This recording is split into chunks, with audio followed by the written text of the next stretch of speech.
Okay, some of the other key terms we need to go over, and we'll be using the periodic table to get this information eventually. Atomic number. How many atoms it Why don't you talk about the atomic number? Anybody know yet? What's the atomic number? I don't care what it's at the periodic table. It's something more important than that. Time. The atomic number organizes every element by how many atoms it has. Yes. Well, the periodic table is designed around the atomic number. But the atomic number actually represents something very specific and unique to every element. It's a number of something. Number of protons. So your atomic number is the number of protons. Now, remember that atoms like to be happy. They like to be neutral. They don't want to have this negative charge or a positive charge. They want to be happy. They want to be fulfilled. So, we said that protons have a positive charge and electrons have a negative charge. So in order for an atom to be happy, what has to be true about your positives and your negatives? They have to be the same. So every atom is going to have the same number of electrons that it has protons. Always going to be the case. In the case that it doesn't, those are called ions. We'll talk about that here in a minute. What eon? No, eons are in terms of geologic time. Aeon. Atomic mass. What is atomic mass?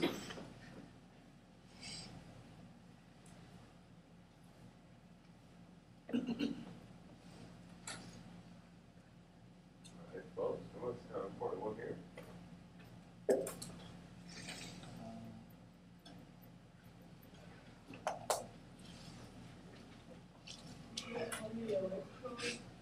It's the number of neutrons.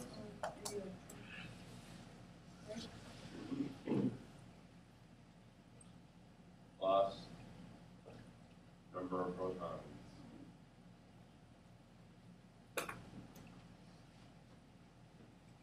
Both the protons and neutrons have a mass close to 1.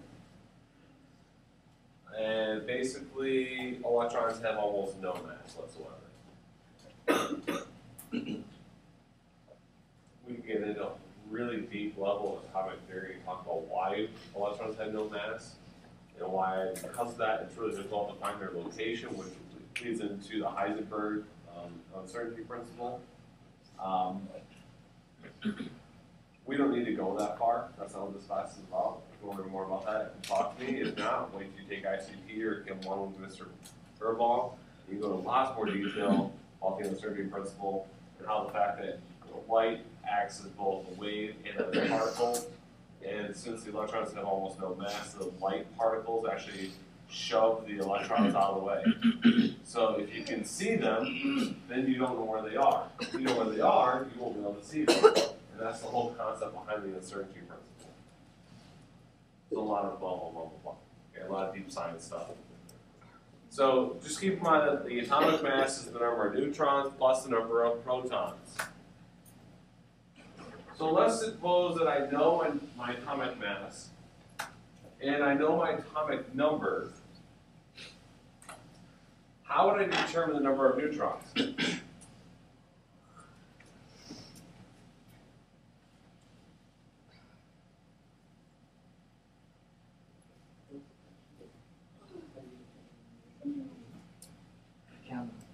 No.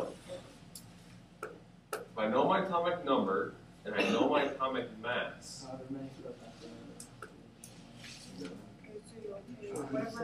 Whatever your atomic mass is, you'll take that minus your atomic number, and that'll give you. There you go. You take your mass minus the number, and that will give you your number of neutrons. The next thing we're going to talk about are energy levels. Energy levels is basically your electron shells. And we start off with the S shell, and then we go to the P shell, the D shell, and eventually evolving out to the F shell. Okay, so you got the F shells. Let me ask you something here. Kind of really put yourself in terms of gravitational pull. Things really close to the sun, are they pretty much well under control? Right? You got a really strong gravitational pull. But as you move farther and farther and farther away, what happens to that gravitational pull? Weakens. It weakens. So you have very little control of things that are really far out, right? Kind of like the Oort cloud. We get a lot of asteroids that come in from the Oort cloud because we have very little control over how well they move based on the sun's gravity. It's the same thing. When you get all the way up to the F shell, that nucleus doesn't have as much control of those electrons. Okay, it's kind of like the Roman Empire. Once you got so far out from Rome, it became really difficult to control the outer areas. So you start losing control of those. And the electrons start going away. When you start entering into the F shell, that's where you have your radioactive elements. Because they're starting to lose those electrons very easily. They're not really bonded, they're literally being lost and decaying away. Okay, so that's your F shell where you get a lot of your radioactive elements. Okay, your valence electrons. Does anybody have a valence? Or know what I'm talking about when I say valence? Explain. Or valence? Explain. Do you have a window in your home? Oh, yeah.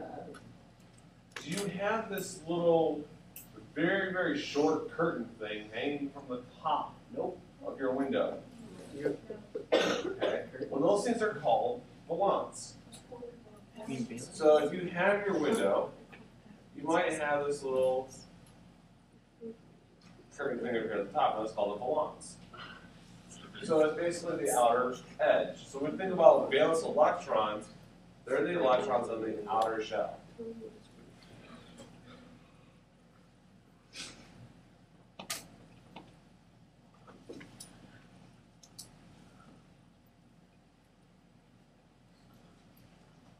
I'm going to add another word in here, ion.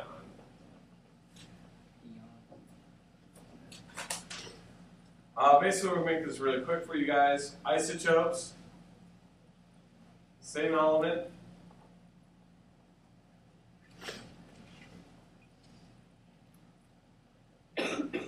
Different number of neutrons. So isotopes have a different number of neutrons. Think about carbon-14 dating. You've heard of that before? Okay, there's all types of carbon. There's carbon-12, carbon-14, carbon-16. So there's all these different levels of the carbon atom, and that's because they have more or fewer neutrons. That's what makes it an isotope. So it has more or less neutrons. An ion is very similar to that, except in an ion,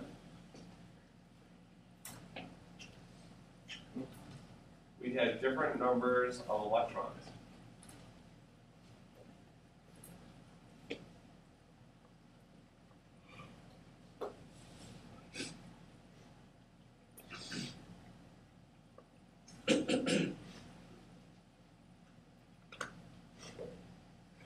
So an example of that would be a sodium ion. It has a positive 1 charge. So actually, it has 1 extra electron. As we say, it has a positive charge, which is kind of interesting.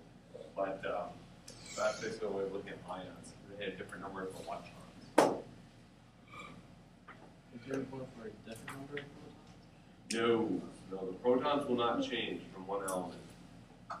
The protons are basically the only thing that is constant.